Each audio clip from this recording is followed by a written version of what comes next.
And today, Andrew Weissmann, lead prosecutor in special counsel Robert Mueller's office, tweeted this. Seems like a distinct possibility that we will learn today that the Trump defense team has presented appeal to the Department of Justice regarding the January 6 charges. And then upon the rejection of that appeal, Jack Smith will seek the indictment tomorrow or Thursday at the latest in D.C. Andrew Weissmann is also the co-host of the podcast Prosecuting Donald Trump. It's excellent, and he joins me now. So, Andrew, first of all, I have to ask you about that tweet. Is there anything you've learned since you tweeted that? Any new news you have to share with us? No, but let me tell you about why I tweeted that. So we know that the grand jury sits on Tuesdays and Thursdays in D.C., and the case is going to be brought in D.C. So for people who are concerned that it might be in Florida again, that's not going to happen because the gravamen of the case is there. There's cameras all over the place in D.C. looking for the courthouse. I've been on the other side of that, so I know how that feels.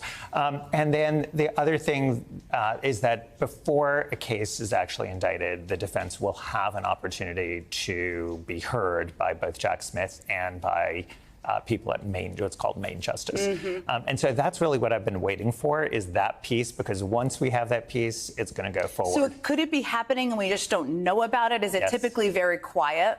You know, it could be, because this is one where it could be on the phone, it could be by Zoom, it could be we've seen it in person. So it could be any of those things. So it is possible that it's quiet. As you know, when things happen in Washington, it's hard to keep things quiet.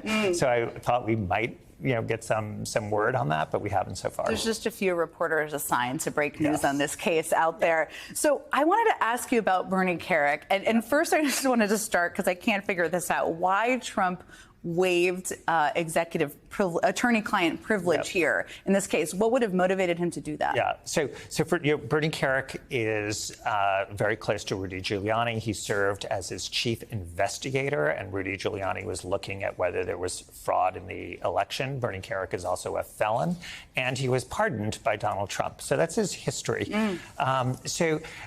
On the issue of why he would waive, it's important. This is going to be super in the weeds, but here we go. So there are two types of privilege. There's attorney-client privilege, and then there's something called work product. Attorney-client is very sacrosanct. That's very hard to pierce. We've seen an example where there's crime fraud where it's pierced. Work product, much easier for the government to get at it. It's work product that was waived. And that's one where I think this is a little bit snow and winter, because although nowadays that's actually something, but when it used to be that there was a lot of snow and winter, that's one where I think Jack Smith would have been able to get that information anyway. So it's not much of a give there. So don't overread into that. Okay, so Jack Smith, what is he looking to gain from all of these documents and Bernie Kerik coming to see his team in 2 weeks? Yeah. So you know how we've heard that there were all sorts of people who told the former president that he lost? We've heard that he learned that from campaign people, from communications people, from his own chief of staff was joking about the lack of voter fraud. Exactly. So if you have Rudy Giuliani and his chief investigator, who are supposed to be looking for fraud, getting access to what they came up with is useful. So if they came up with nothing, that is a really useful fact if you're trying to show that Donald Trump had no good faith belief, that his mens rea was malignant, that it actually fits the criminal statute.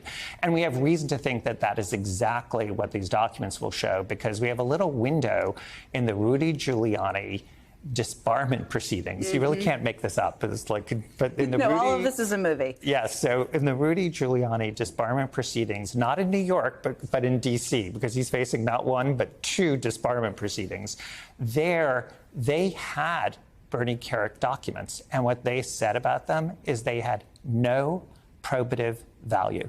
They looked at them and said there was nothing there at all. So in human non-legal speak, does that mean these 2,000 documents? I don't speak non-human. Well, I'm working with you here. I'm luring you out of the legal hole. Yes. It means that these 2,000 documents, what they're looking for is that there might be no evidence at all. And we don't expect there to be a voter fraud. That's exactly right. They're looking to see if there's nothing. And obviously, if there is something there, if you're a prosecutor, you want to know that. So either way, it's something they want to know. Now, these Mark Meadows text messages, of which there are many. And I just had one example there where it makes clear he does not buy this notion of voter fraud. What do you, how problematic is this for Mark Meadows? Is he in legal trouble here? Yes. Or, okay, yes. How serious is his legal trouble? So, obviously from one document, that's not enough to build a whole criminal case, but he was in a lot of meetings, and the reason that is a document that everyone's focusing on is he, for instance, was on the calls to Georgia saying there's fraud in the election. Well, if he is having these private messages, including with his own son, saying, the fraud that we've seen is like one or two people, that's not fraud to change the results of the election. That's not the 11,000 votes that you need.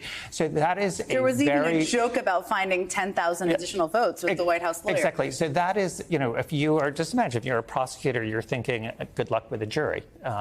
They're going to look at this and say, you knew exactly that you were misleading the state legislature here. And how does Jack Smith, we don't know what's in all of the documents, but how does Jack Smith use those text messages or Mark Meadows joking about this on a Trump case? So obviously, if Mark Meadows is a defendant, if he is charged, those are what's called an admission. It's a direct admission.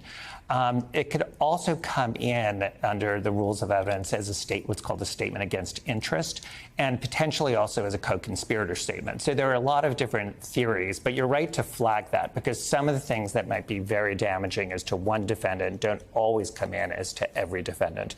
That's, by the way, I have a feeling we'll be talking about this more as the case goes forward. I have a feeling we will. Andrew Weissmann, I could take your law class. I'm waiting for a new podcast episode. I've been waiting for days now. Thank you so much for joining me here this evening. You're welcome. Appreciate it.